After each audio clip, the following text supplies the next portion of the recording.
Roma 10. Saudara-saudaraku, dengan sepenuh hati aku berharap supaya bangsaku diselamatkan. Dengan tekun aku berdoa kepada Allah bagi mereka. Aku boleh memberikan kesaksian bahawa mereka sungguh-sungguh mengabdikan diri kepada Allah. Tetapi pengabdian mereka tidak berdasarkan pengetahuan daripada Allah.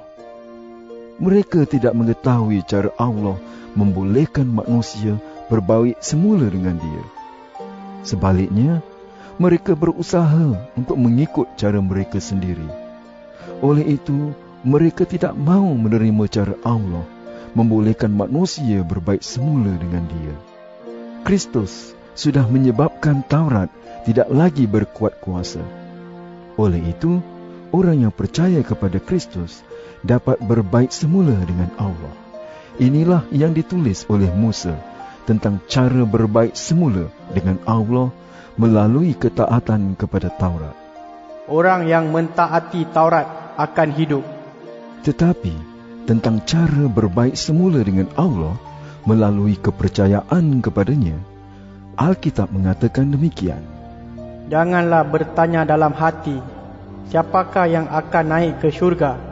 Maknanya membawa Kristus turun. Atau siapakah yang akan turun ke alam maut? Maknanya membawa Kristus naik daripada kematian. Beginilah maksudnya. Perkabaran daripada Allah sangat dekat pada kamu, pada bibir kamu dan di dalam hati kamu. Itulah perkabaran yang kami isytiharkan.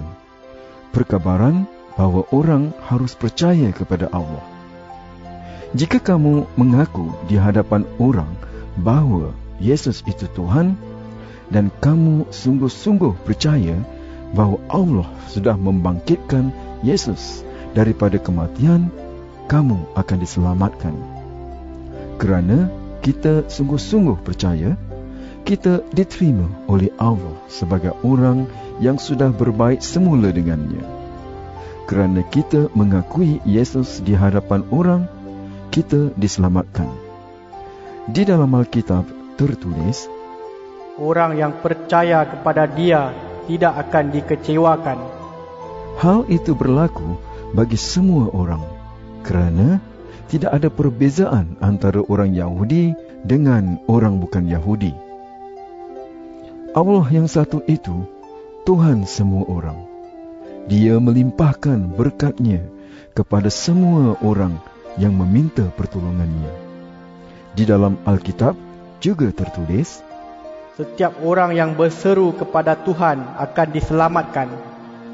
Tetapi, bagaimanakah mereka dapat berseru kepada Tuhan jika mereka belum percaya kepada-Nya? Bagaimanakah mereka dapat percaya kepada-Nya jika mereka belum mendengar perkabaran tentang Dia? Bagaimanakah mereka dapat mendengar perkabaran itu jika tidak ada yang mengisytiharkannya? Bagaimanakah perkabaran itu dapat diisytiharkan jika tidak ada orang yang diutus untuk mengisytiharkannya? Di dalam Alkitab tertulis begini, alangkah baiknya ketibaan orang yang membawa berita baik daripada Allah. Tetapi tidak semua orang menyambut berita baik itu. Nabi Yesaya berkata, Ya Tuhan, siapakah yang percaya akan perkabaran kami? Oleh itu, orang dapat percaya kerana mendengar perkabaran itu. Dan orang dapat mendengar perkabaran itu kerana ada orang yang memberitakan Kristus.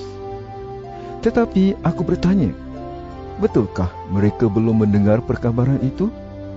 Tentu mereka sudah mendengarnya, kerana di dalam Alkitab tertulis, suara mereka terdengar di seluruh dunia dan kata-kata mereka sampai ke hujung bumi. Aku bertanya pula, tidakkah orang Israel memahaminya? Musa ialah orang pertama yang menjawab soalan itu. Dia berkata, Allah berfirman, Aku akan menjadikan kamu iri hati terhadap mereka yang bukan bangsa. Aku akan menjadikan kamu marah terhadap bangsa yang bodoh. Yesaya lebih berani lagi ketika dia berkata, Allah berfirman, aku dijumpai oleh mereka yang tidak mencari aku. Aku menampakkan diri kepada mereka yang tidak bertanya tentang aku.